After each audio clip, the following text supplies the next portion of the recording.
It's Thursday, it's 12:15 and we're live in Westminster. As you know, talks with the US have been ongoing, and you'll hear more from me about that later today. A tariff deal with the US will be signed today. Has Keir Starmer's Oval Office charm offensive paid off? The cost of housing migrants in hotels is set to triple to £15 billion over the next 2 years. We'll hear from someone who lives near a migrant hotel in Derbyshire. Some of us are old enough to remember Mrs. Thatcher and her poll tax. And it was her undoing. Is the veteran Labour MP right about the political impact of cuts to welfare? Joining us today, Labour MP Josh Simons, Conservative peer Stuart Jackson, Danny Sriskandarajah from the New Economics Foundation and political strategist Joe Tanner. This is Politics Live.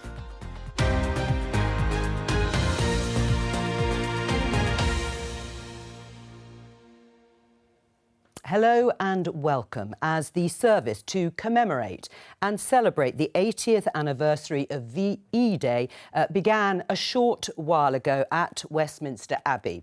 The King and Queen arrived at the Abbey to the royal fanfare just before noon and ahead of a 2-minute silence. The King and the Prince of Wales laid wreaths at the grave of the unknown warrior. The service, of course, is attended by members of the royal family and, most importantly, veterans and their relatives as they listen to messages of thanksgiving, unity and peace. Well, parliamentarians left the Palace of Westminster about half an hour ago. You can see there, led by dignitaries and the Speaker of the House, Sir Lindsay Hoyle, with the Labour leader in the Lords, Angela Smith, and followed by parliamentarians from across the House making that short walk to Westminster Abbey there in the sunshine. Now, before the Prime Minister, you can see there, Sir Keir Starmer made his way to Westminster Abbey for today's service. He gave a speech at the London Defence Conference where he reflected on today's commemorations and what they mark in terms of VE Day. Let's have a listen. A victory not just for Britain, but for good against the assembled forces of hatred, tyranny and evil, for the light of our values in a world that tried to put them out. And as you know, there are people who would happily do likewise today. Our values and security are confronted on a daily basis, and we have to rise to this moment. Starting with you, Josh Simons, is he right, the Prime Minister, to say or draw parallels between the forces of evil, as he described them in the 1930s, and people who would do wrong by us today? Well, I think so. I mean, for my generation, the world has effectively been in a series of crises for most of our political lives, and it really feels like, at unbelievable speed, the world order is changing at the moment. You know, that's partly about what the United States president is doing to trade and to geopolitics, but it's also the fact that for almost half a century now, we've not really had two great global powers squaring off against each other, reshaping the global system of trade, of finance, and also of militaries.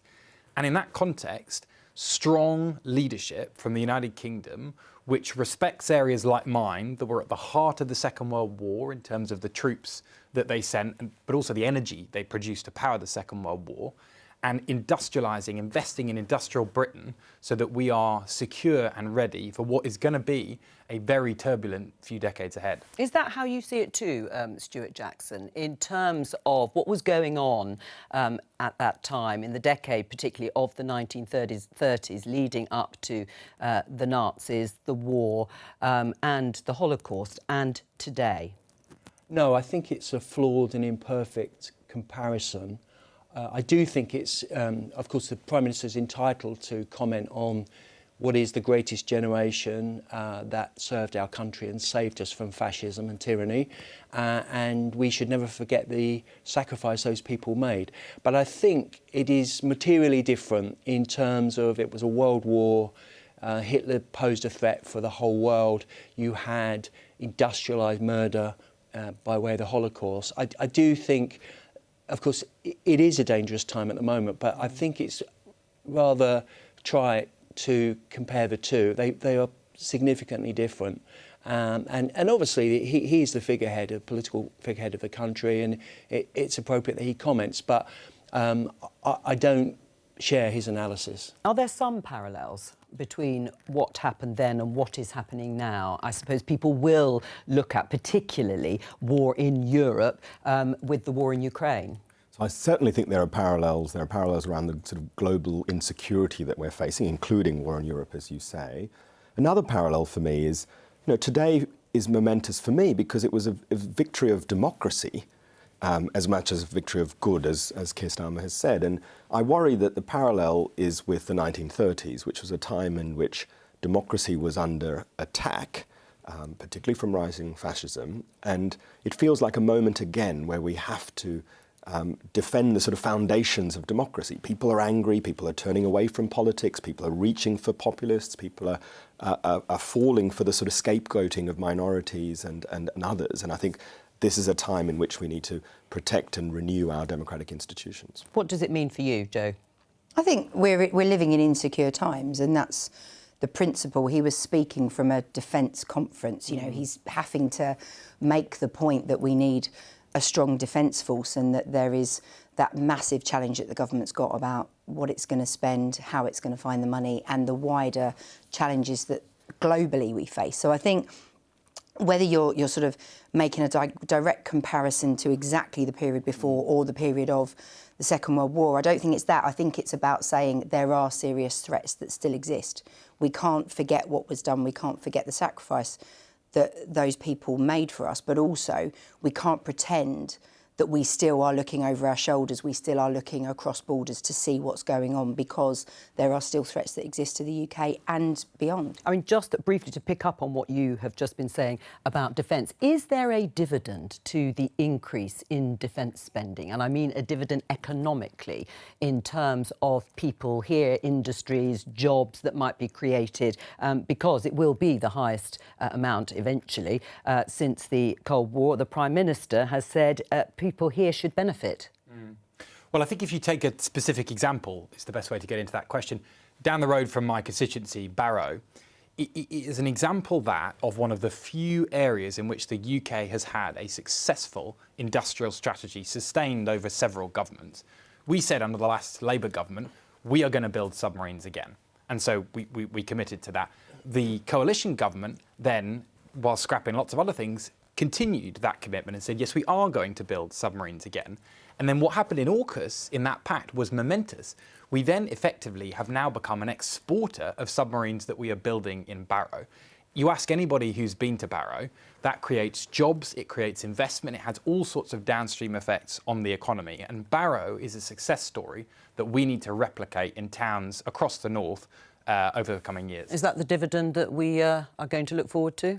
Quite possibly. Can I just come back to what Danny said? I think it's a bit trite to say that people are angry about the threat of fascism and maybe Putin. They're not angry about that in this country. They're angry about the unequal benefits of globalisation and hyperliberalism, which has left so many people in this country behind economically, socially and politically. That's why they're angry. And to say it's all about fascism and the threat of fascism. I totally agree with you. I think people are angry. It's about globalisation. People are angry here and in many other liberal democracies where, 41 out of the 55 elections held in democracies since 2020 have resulted in the incumbents being booted out. Because people, as you say, are rightly angry about a whole range of things. But my worry is that anger is in part about democratic institutions that they feel are also not working. And so they're reaching for populists who promise all sorts of wonderful things, who are also, who present a real life danger to democracy. All those things people fought for. Well, they've won an election. How do they present? I mean, what's the logical thread which says that if you win an election, you're a threat to democracy? So there are, if we look at the last election here, we had record numbers of people who didn't vote or who voted for a party out of protest, not because they liked the mandate. B, I have a book out, actually, which I urge you to read, called Power to the People, which actually well done. Yeah, no, thanks very much. And the paperback is out today. But in it, I document what I think is the real issue here, which is the sort of foundations of democracy are under attack.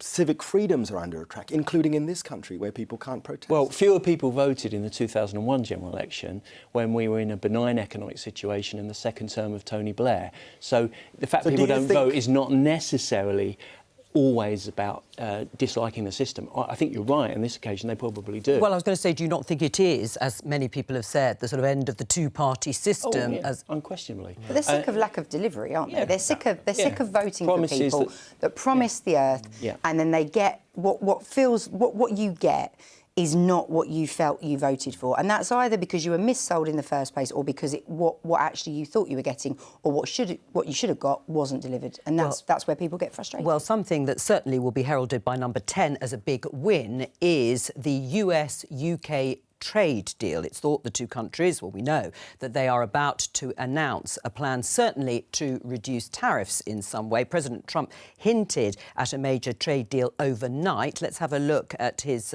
Trump social post, Truth Social, I should say. Big news conference tomorrow morning at 10 a.m. That's today, the Oval Office, concerning a major trade deal in caps with representatives of a big and highly respected country, the first of many. And this morning, he reposted something else. The agreement with the United Kingdom, so we then knew it was definitely us, is a full and comprehensive one that will cement the relationship between the United States and the United Kingdom for many years to come. Because of our long-time history and allegiance together, it's a great honour to have the United Kingdom as our first announcement. Many other deals which are in serious stages of negotiation to follow. Well, let's dig deeper into exactly what's been agreed. We don't know the full terms. Let's talk to BBC political correspondent Alex Forsyth.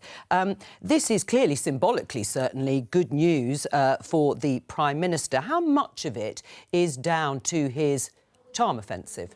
Well, I think Number 10 might say quite a lot. And exactly as you say, Jo, they are going to see this as a significant win because we know the negotiating teams have been attempting to reach some sort of agreement for some time. But for the UK to be the first in the queue to get some sort of trade deal with the White House will be seen in Number 10 as a bit of a coup. In terms of the scope of it, you say we've had that second social media post from Donald Trump where he's touting this as a full and comprehensive trade deal. I think the expectation is it might be a bit more narrow in scope, so not akin to the trade deal that was announced with India earlier in this week, but perhaps more focused on mitigating the impact of the tariffs that are currently imposed on the UK, particularly when it comes to steel, aluminium and cars. But I think whatever the outcome of today, and there'll be a lot of poring over the detail, Number 10 might see this as something of a win for that softly approach that Keir Starmer's taken to the White House that he has faced some criticism for. So I think from their perspective, this is a pretty good day. Concessions, trade-offs, do we know if any of those have had to be given? Obviously, both parties have to give something in a deal. Yeah, well, that's going to be the absolutely key question. And one of the areas that's been mooted as potential trade-off territory is the digital services tax. So that is the tax that big tech companies pay on the revenues that they raise in the UK. The Conservatives say they're going to be poring over the detail. The Liberal Democrats have already spoken out about this and are insisting on a vote in Parliament. And I think there'll be a broader question about whether the 10% across the board tariff on all other goods is affected by this, and actually whether it leaves the UK in a better or worse position than the so-called Liberation Day when Donald Trump held up that cardboard sheet with all of the global tariffs that he imposed. So there will inevitably be questions, and it's a statement of the obvious, Jo, to say that the devil will be in the detail. But after what's been a pretty rocky week for Number 10 in the wake of those bruising local election results, I think this is something they're going to point to as a bit of a win. Yes, thank you very much, Alex Forsyth. And we can see there the tariff board held up by Donald Trump there a few weeks ago. Stuart Jackson, do you think this is a big win? Are you applauding it? Well, we've been working on getting a trade deal with the United States for, I think, 7 years. Theresa May started it. The great thing about it is, and first of all, yeah, I broadly welcome it. I think it's a good thing for Britain, good thing for our economy. And, you know, I'm not going to be churlish. Good luck to Keir Starmer. He's going to milk it for everything that he can. But it's two things that strike me. One is rejoining the EU is dead today. It's never going to happen because this trade deal puts paid to that. Right, OK. Secondly, I know you're Jo, pleased about that. Well, naturally. Secondly, of course, this is a Brexit bonus. Starmer fought tooth and nail to undermine, traduce, attack the deal and stop the British people really making real the decision that they'd made in 2016 to leave the European Union in a referendum. And now, of course, he's saying, well, this is a fantastic trade deal. It would not have been possible had we not left the European Union, because we would still be in their customs union and single market. So good on him. Well done to Keir. But this is a great Brexit bonus. So naturally, Jo, I'm delighted. Josh? I think Stuart's stuck a little bit about the 2016 to 2020 period. Needs to sort of fast forward the dial and get to 2025. He's very retro. That's fine. There's good things about retro. But I think there's a couple of things to say about this. The first is that it really is a big deal. It's not just about the substance of the deal, which we will see later today. It is that the United Kingdom is the first country in the entire world to strike a deal with the United States. And the President of the United States has made a point of telling the world that. That is a big deal. And it is dependent on the relationship that the Prime Minister has built with the President of the United States. I also, though, think that in terms of the substance of what's really going on here, it's always important to ask in international negotiations and trade deals, who is it that the leader who's doing those negotiations brings into the room? Who are they feeling and who are they thinking about when they're negotiating? And it is the workers at Jaguar Land Rover who would have been absolutely slammed by these 25% tariffs. They were at the front of the Prime Minister's mind in this deal, and it is they who will benefit most of all from the negotiation of that exemption. But what if the digital services tax, for example, which was bringing in some much-needed money into the exchequer, and for good reason, say many people, if that's gone, maybe thinking of the workers at Jaguar Land Rover, but at what price? Well, if you ask the workers of Jaguar Land Rover and the entire upstream and downstream industrial sectors that depend on them and on that tariff negotiation, whether that was the right choice, they would say that it absolutely was. And I think it's important not to shirk that.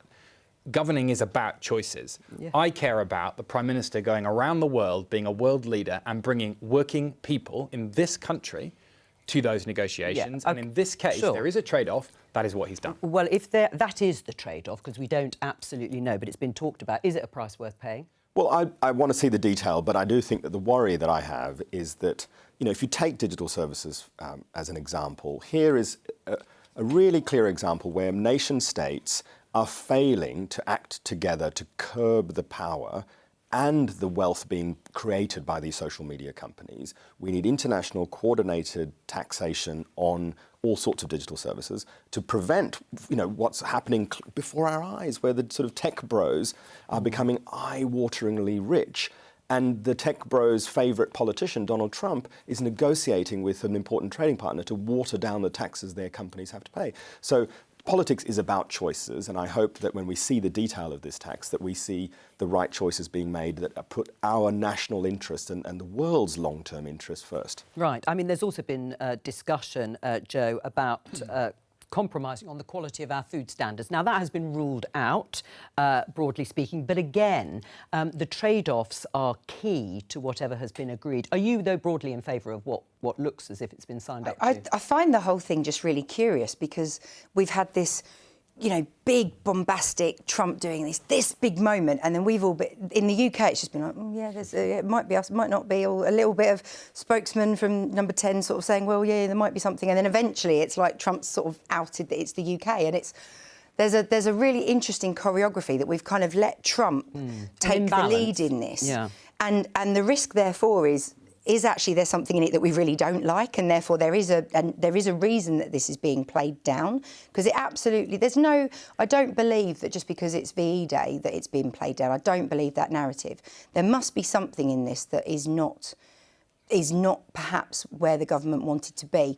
I think we may say on balance it's still something that was worth doing. I think you're absolutely right. I think Josh's point about the fact that the UK, we've gone from this sort of very difficult narrative from Trump about other countries and how he feels about them and what he says and therefore how we're left feeling. And he has said about us being a great nation, you know, this talking up of us in this deal has got to be good news. But with everything with Trump, you just are waiting for sort of the shake of the hands and is there a slap round the face coming later? And that is the risk. And therefore, you know, we've got to be careful not to be on record saying, oh, it's fantastic when we don't know what's in it. Right, well, but I would argue that I think there's been a lot of work gone in. I think Keir Starmer's done a very good job in trying to, you know, let's face it, you can still, even today, X has been full of retweets of stuff that David Lammy, the Foreign Secretary, said when in opposition about Trump. And there's so much difficult stuff out there that he's had to navigate in then sitting in a room with Trump and taking his team over, the flack over Mandelson going to the States. He's gone out on a real limit at times. And I think if he's pulled it off, fair play. Right, are you worried about a metaphorical slap round the face in the detail of this, as Joe puts it?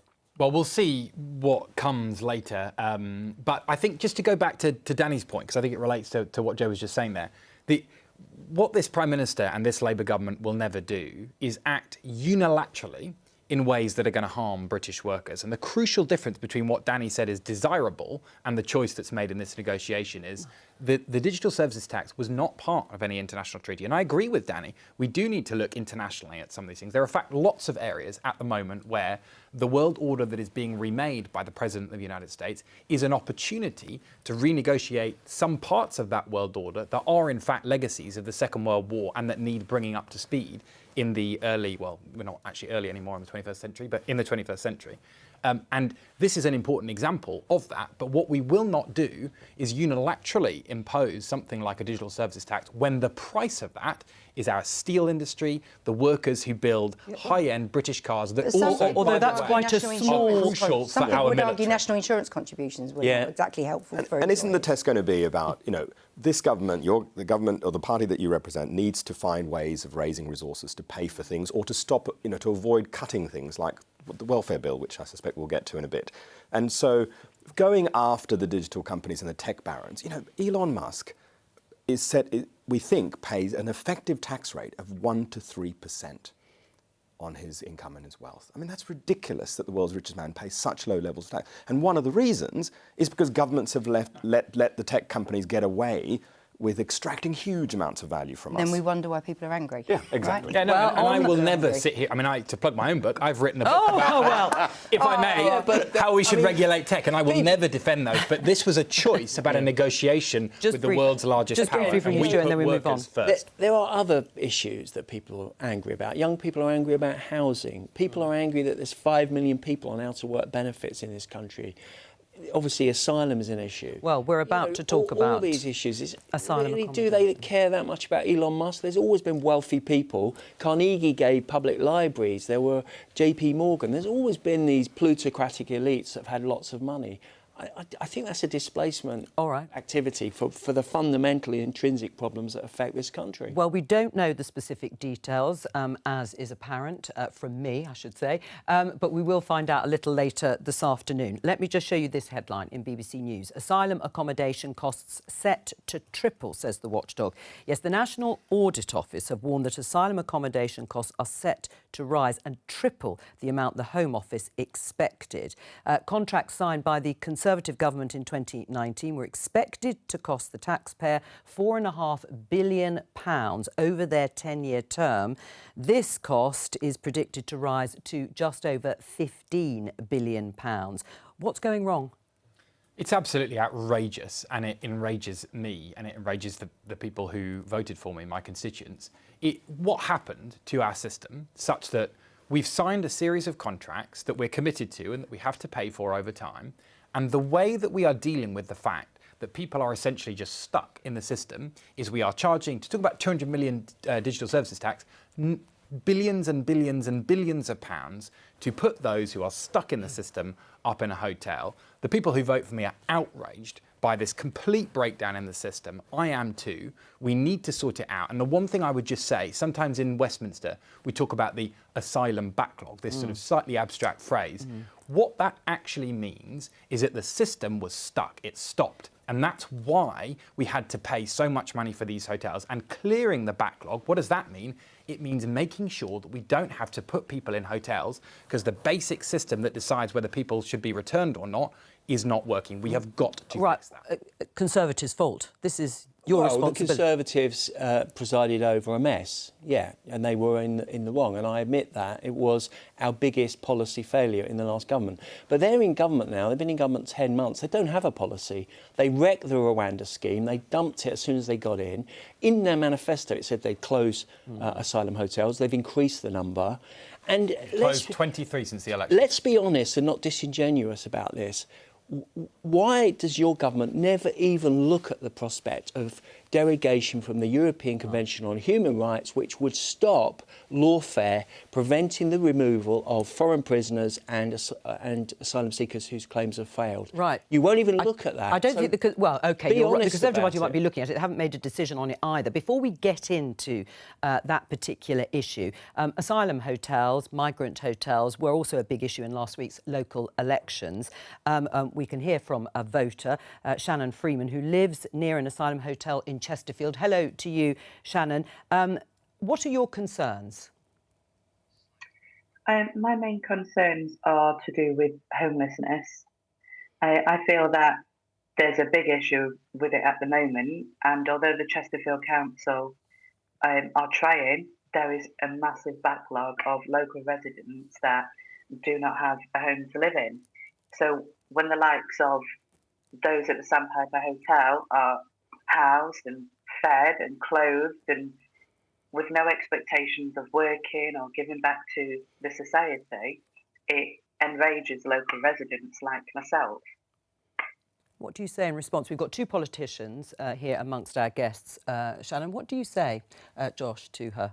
I mean, the bottom line, Shannon, is that I talk about this a lot with my constituents in Makerfield, which is in Wigan, where there were two asylum hotels and there were also houses of multiple occupancy paid for by the Home Office.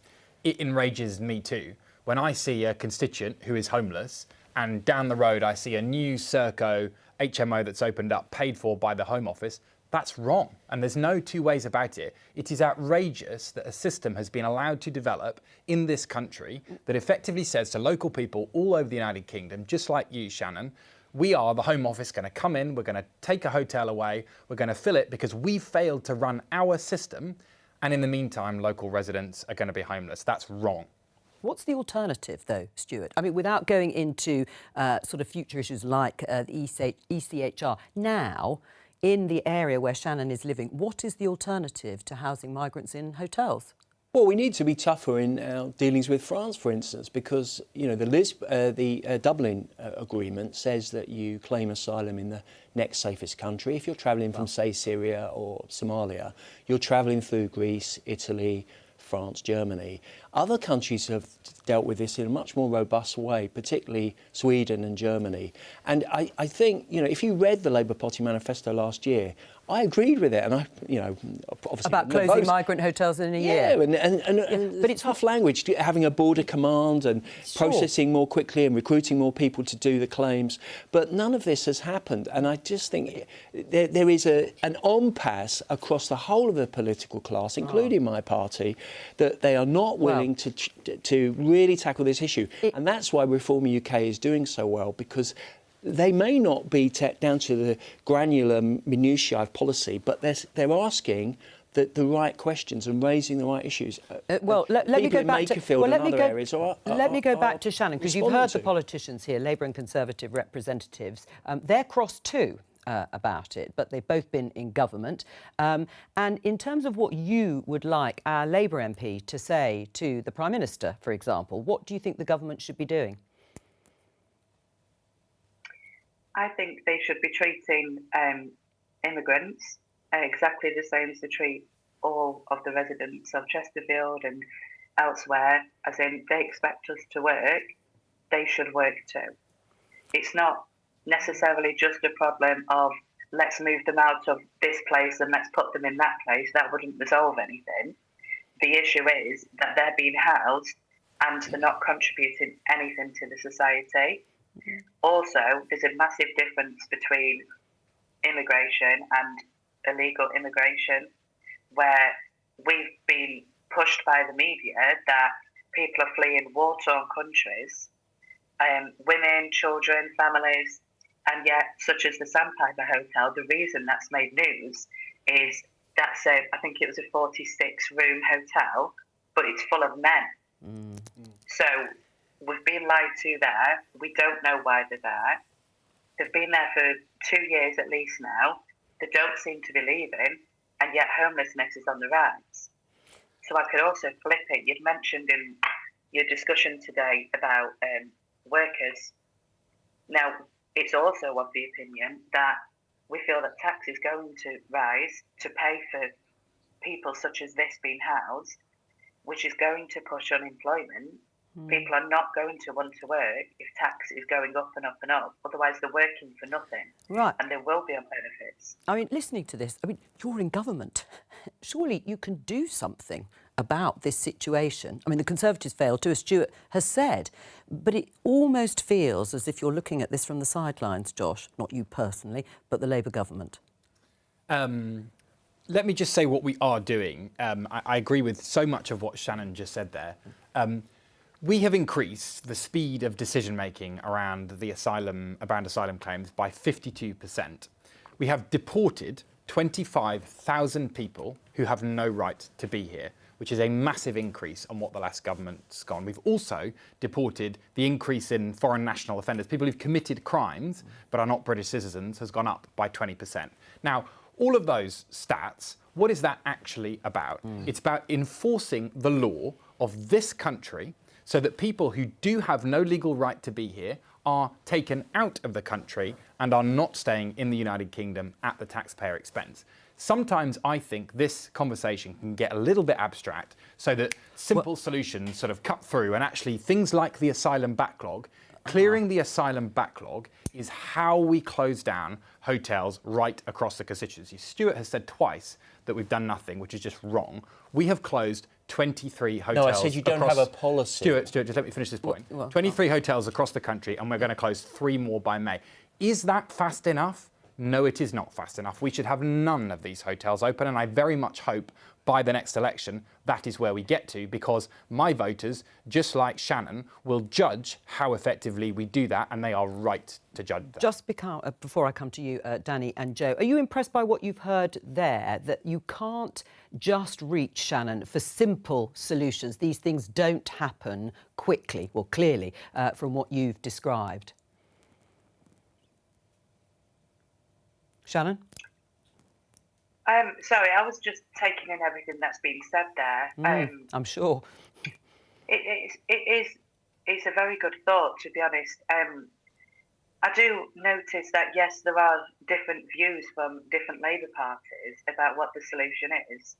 I don't feel that the solution is necessarily having to close hotels down or remove certain people. It's not allowing them in the first place. That is what we as the public are wanting to see, more action on that. And the reason we're not feeling heard is because of places like the Sandpiper, where they just enter our country for no apparent reason. And again, as I mentioned before, there's no expectations on them.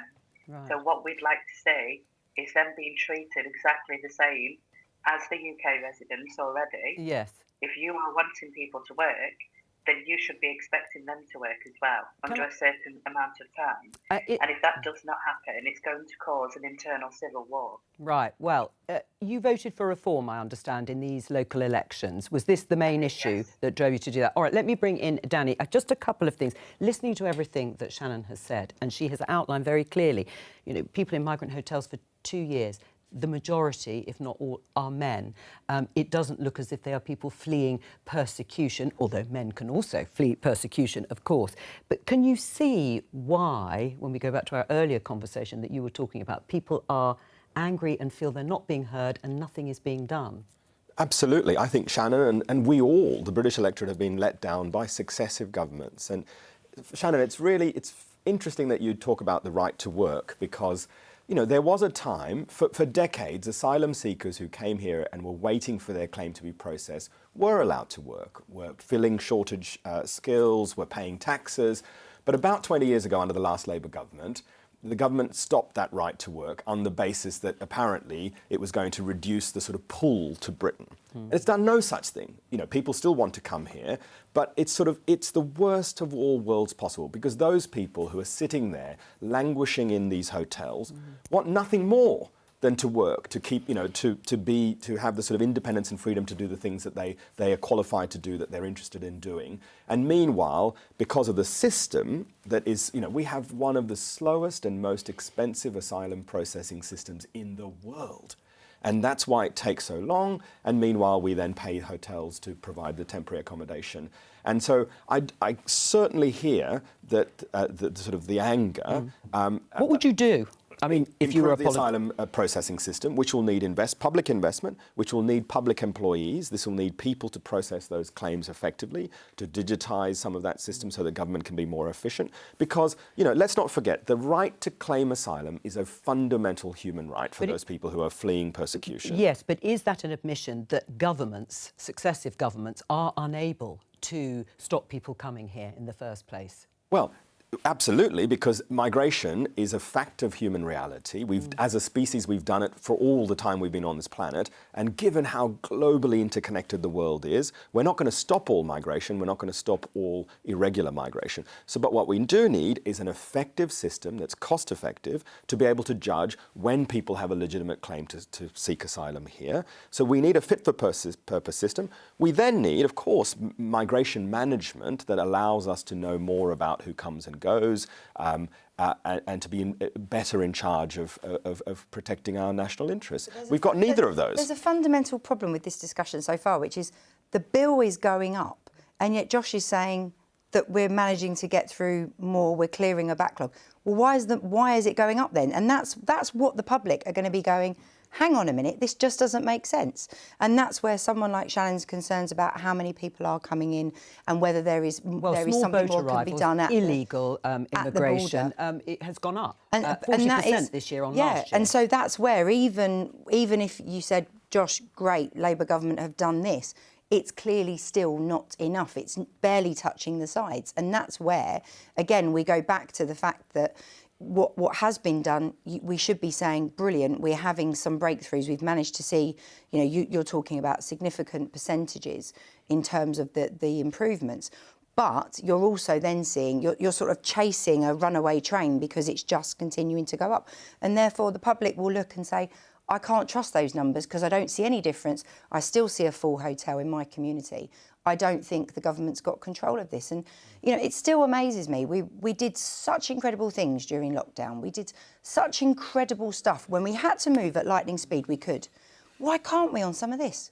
Why have we not been able to do it? Because of the legal regime. I mean, we've got a 1950... That's not the only reason, though, is it? That's not there is a process to talk problem, about surely. this unless you look at something like the 1951 Refugee Convention. 70 years ago, it's out of date, way before, you know, intercontinental airline travel and boats and mobile phones and people traffickers and all that.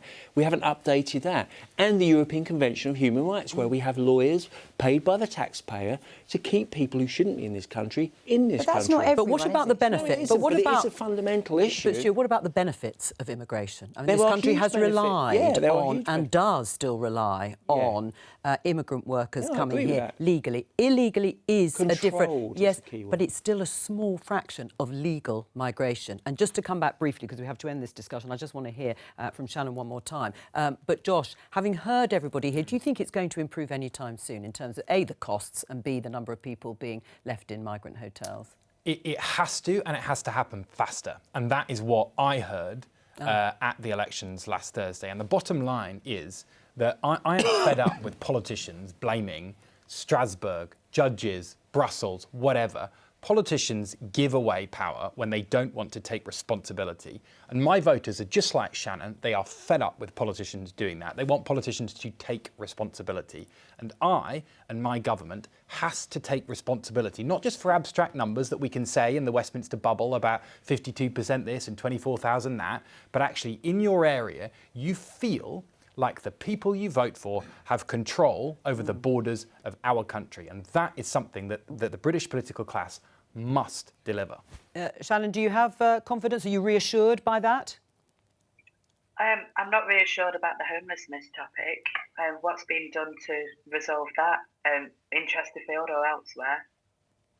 All right, Shannon Freeman, thank you very much for joining us today. We're going to finish off the programme talking about welfare because there was a debate in the House of Commons, and Mother of the House and Labour MP Diane Abbott called this debate on the government's planned reforms following on from the local elections, because so much was said on the doorstep in opposition to the cuts or the means testing of the winter fuel payment to pensioners and the changes to parts of the welfare programme like personal independence payments. Let's just have a listen to a flavour of that debate. Some of us are old enough to remember Mrs. Thatcher and her poll tax. And it was her undoing. It is not too late to drop the winter fuel tax and the cuts to PIP. And I plead with my government to do so. Hear, hear. I fear, like many do here, that people will take their life. Once again crushed by a system which fails to see, fails to believe, points the finger, not offers the hand, turning hope to despair as poverty, dependency, and if not physical, most definitely psychological harm awaits. Colleagues, we are better than this. We are clear that PIP daily living should not be means tested, should not be taxed, should not be frozen, or other things that have been suggested. We're committed to continue to increase it in line with inflation. And for the majority of current claimants, and categorically for the most vulnerable, who've been highlighted in this debate, it will continue to provide in full the support it provides at present, and employment support for those who are able and want to work will be substantially improved as well. Stephen Timms there, the Work and Pensions Minister, answering for the government.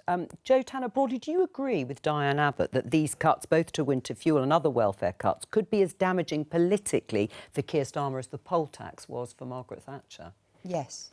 Yeah, I do. And I often talk on here, Jo, you've heard me before talk about my experience of the benefit system. I've got a disabled mother. She's had MS for over 50 years. I have been her sort of principal carer since I was in my late teens, and I have been through several iterations of benefits, of assessments, of, you know, sitting, having somebody that looks at you and asks you the most awful questions about what you can and can't do, and then having to step in as a daughter to explain what your mother can't do, because your mother is wants to say she can do something that she can't, and you have to say, no, you can't do that, remember, because I do that for you. And it is the most degrading and miserable process.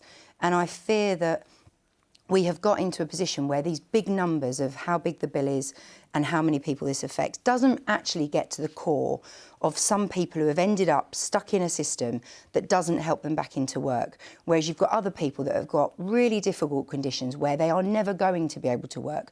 But actually, during lockdown, my mum was somebody that volunteered and rang people that were stuck indoors and lost their independence, and she was able to empathise with them because that was her life for quite a long time. But over the years, she's lost payments that gave her the ability to go out and do social activities. You're not allowed to do that anymore under the system. You're restricted on what the money will help you towards. So I think there's a big challenge for the government.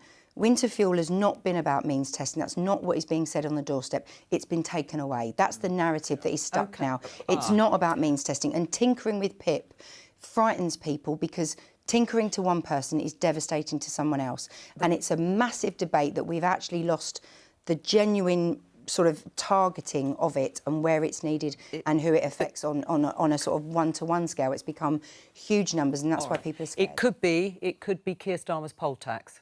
Well, I completely agree with the last bit of what Jo just said there. The point to me is that we have to make principled arguments for what we do and hold ourselves as politicians and as a government to the principles that we say we believe in. So on the winter fuel payment system, the thing I care about is people who have not got the money to be able to heat their homes, who really cannot afford to pay their heating bills, being supported by the government to do that.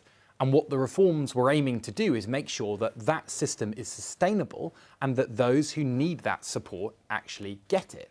And again, Joe beautifully described the principle that is at the heart of the reforms that we are proposing to disability benefits, which is we have to stop people who want to work and can work in different ways from being trapped in a system and asserting those principles, supporting those who can't afford to heat their homes, and making sure that we prioritise work and build a system that gets you back into work.